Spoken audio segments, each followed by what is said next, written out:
अस्सलाम वालेकुम स्टूडेंट्स, मैं हूं सर वसीम और आज का हमारा टॉपिक है preparation of sugar from sugar cane. तो आज हम देखेंगे कि शुगर कैन के ज़रिए किस तरीके से शुगर बनाई जाती है। ठीक है, तो सबसे पहले इसका हम रॉ मटेरियल देख लेते हैं। रॉ मटेरियल बेसिकली कहते हैं, ठीक है, कोई भी हम जो कंपनी का प्रोडक्ट बना रहे हैं उस प्रोडक्ट को बनाने में जो जो चीज़ें इस्तेमाल हो रही हैं वो रॉ मटेरियल कहलाती हैं। ठीक है, तो शुगर कैन से हम शुगर बना रहे हैं, तो इस वक्त हमारे पास रॉ मटेरियल के तौर पर है sugar cane, lime and water. ठीक है, शुगर कैन क्या होता है? गन्ना जो हम नॉर्मली देखते हैं। ठीक है, गन्ने के जूस वाले काफ़ी बैठे हैं हमारे यहाँ पर मार्केट्स वगैरह में। और इसके अलावा लाइम क्या होता है? लाइम कहते हैं कैल्शियम ऑक्साइड, ठीक है, या फिर कैल्शियम हाइड्रोक्साइड को हम लाइम कह सकते हैं।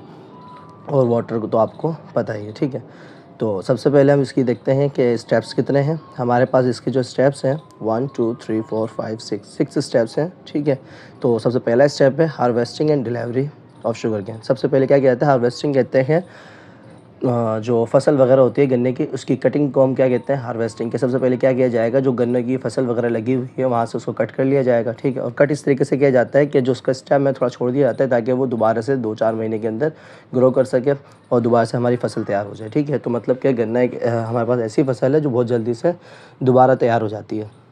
और फिर इसको कट करने के बाद गाड़ी वगैरह में लोड किया जाता है और लोड करने के बाद इसको कंपनी में ट्रांसपोर्ट कर दिया जाता है। ठीक है, तो पॉइंट्स में क्या बताया हुआ है?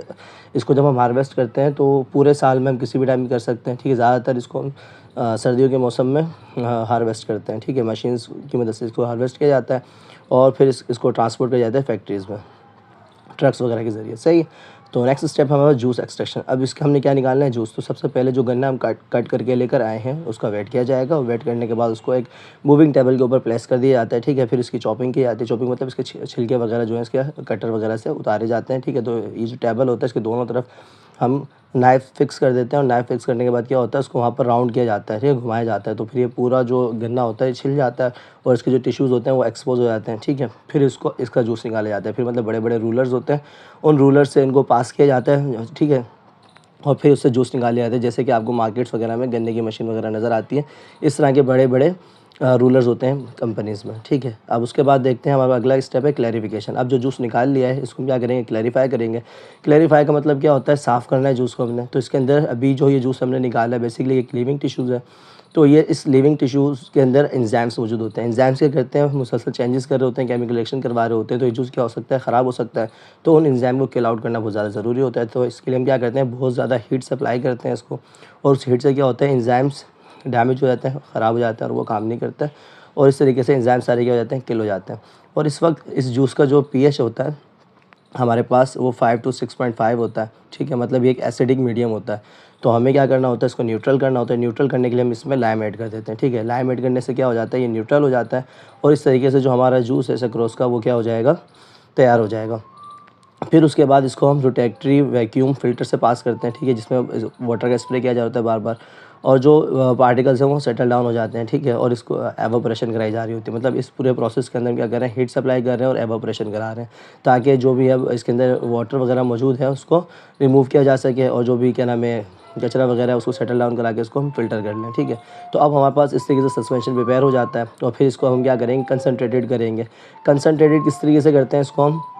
अभी जो हमारे पास सस्पेंशन है सक्रोज़ का, सक्रोज़ बेसिकली कहते हैं जो हम घर पे चीनी वगैरह यूज़ करते हैं ना, इसको हम सक्रोज़ कहते हैं। ठीक है, अभी जो इसका सस्पेंशन है इसको हम पास करेंगे 3 से 4 जो बड़े बड़े एवापोरेटर्स लगे हुए होते हैं कंपनी के अंदर, उससे पास करेंगे। ठीक है, एवापोरेटर्स में क्या है? बहुत ज़्यादा हीट सप्लाई की जाती है। जो इसके अंदर लिक्विड की क्वांटिटी है, ठीक है, सॉरी, वाटर की जो क्वांटिटी है उसको रिमूव किया जाता है। ठीक है, मतलब क्या है? 10 से 15% कंसनट्रेटेड होता है ये, मतलब कि 85 to 90% इसके अंदर वाटर मौजूद था। ठीक है, फिर जब हमने इसको एवापोरेटर से पास किया 3 से 5 दफ़ा, तो फिर ये कितना 55 to 65% तक कंसनट्रेटेड हो जाता है। मतलब कि इससे बहुत ज़्यादा वाटर रिमूव हो जाता है। तो इस तरीके से हमारे पास जो ये सस्पेंशन है ये कंसनट्रेटेड हो जाता है, और फिर इसको हम क्रिस्टलाइजेशन के लिए मज़ीद आगे नेक्स्ट स्टेप पे भेज देते हैं। ठीक है, किस तरीके से होती है क्रिस्टलाइजेशन? अब ये जो सस्पेंशन है हमारे पास, इसके वैक्यूम पैन्स होते हैं। ठीक है, उससे पास करते वैक्यूम पैन्स के होते हैं, ये बड़े बड़े एवापोरेटर्स ही होते हैं बेसिकली, जहाँ पर एवापोरेशन कराई जाएगी, बहुत ज़्यादा हीट सप्लाई की जाती है, और इस तरीके से इसमें मज़ीद वाटर को रिमूव कराया जाता है, और ये क्या हो जाता है? सुपर सैचुरेटेड हो जाते हैं। जैसे कि आप जानते हैं सैचुरेटेड क्या होता है कि किसी भी लिक्विड के अंदर जितना सॉल्यूट डिज़ोल्व हो सकता है अगर हम उतना सॉल्यूट डिज़ोल्व करते हैं तो उसको हम कहते हैं सैचुरेटेड कंडीशन। और अगर किसी लिक्विड में जितना ज़्यादा सॉल्यूट डिज़ोल्व हो सकता है उससे ज़्यादा मिकदार में डिज़ोल्व करते हैं तो उसे हम कहते हैं सुपर सैचुरेटेड। तो हम यहाँ पर क्या कर रहे हैं, बहुत ज़्यादा हीट सप्लाई कर रहे हैं ताकि जितना भी क्या नाम है लिक्विड है वो सारा रिमूव होता, क्या नाम है वाटर है जो एवोपरेट हो जाए, ठीक है। तो मतलब ज़्यादा मिकदार में उसमें सॉल्यूट बच जाएगा, तो इस तरीके से सुपर सैचुरेटेड हो जाता है।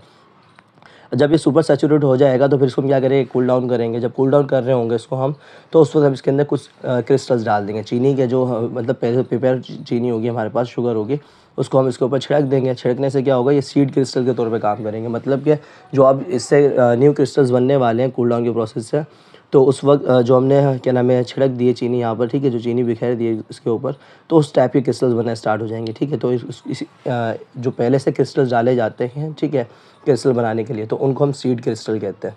तो बेसिकली जो अब ये जो सस्पेंशन है इसका 50% जो मटेरियल है, जो वेट है इसका, वो क्रिस्टलाइन शुगर के अंदर शिफ्ट हो जाएगा, और जो 50% रिमेनिंग पार्ट बचेगा वो क्रिस्टल में शिफ्ट नहीं हो पा रहा, ठीक है। तो उस लिक्विड को, उस लिक्विड वाटर को हम बेसिकली क्या कहेंगे, मोलेसिस कहेंगे, कि इसके अंदर शुगर तो मौजूद है, लेकिन ये क्या अब वो मज़ीद क्रिस्टल नहीं बना पा रहा, ठीक है। तो जितनी एबिलिटी थी क्रिस्टल बनाने की, क्रिस्टल बन चुके हैं, और अब जो रिमेनिंग पार्ट बच गया उसको मोलेसिस कह रहे हैं। मोलेसिस को हम फर्दर कैटेगराइज करते हैं ABC में, वो भी कंसंट्रेशन की बुनियाद पर कि इसके अंदर कितनी कितनी शुगर डिज़ोल्व हुई हुई है।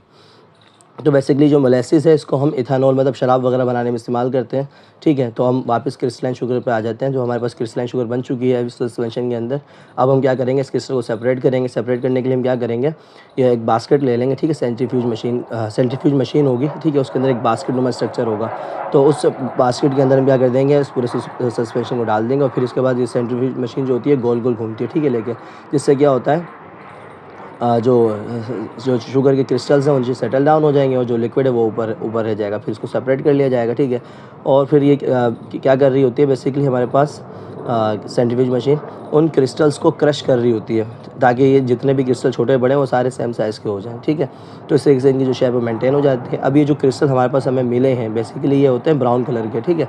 तो ये जो ब्राउन कलर के क्रिस्टल्स हैं इनको हम जब हम घर पे यूज़ करते हैं तो वाइट कलर के होते हैं। तो इन ब्राउन कलर के क्रिस्टल्स को हम एनिमल चारकोल से ट्रीट करते हैं, ठीक है। एनिमल चारकोल क्या होता है, ये जो लिविंग टिश्यूज़ होते हैं ना, हड्डियाँ वगैरह होती हैं, इन हड्डियों वगैरह को बहुत ज़्यादा हीट पर हम क्या करते हैं, जलाते हैं, और फाइनली एट द एंड ये कार्बन में शिफ्ट हो जाते हैं। तो एनिमल चारकोल बेसिकली जो होता है वो कार्बन ही होता है, ठीक है, जो कि लिविंग टिश्यूज़ से बना हुआ होता है। तो उससे जब हम इसको ट्रीट करते हैं तो ये इसका जो ब्राउन कलर है वो खत्म होकर वाइट क्रिस्टल में इसको शिफ्ट कर देता है। तो इस तरीके से हमारे पास क्रिस्टल्स प्रिपेयर हो जाते हैं शुगर केन से। तो स्टूडेंट्स जो आज हमने पढ़ा उम्मीद है आपको समझ में आई होगी।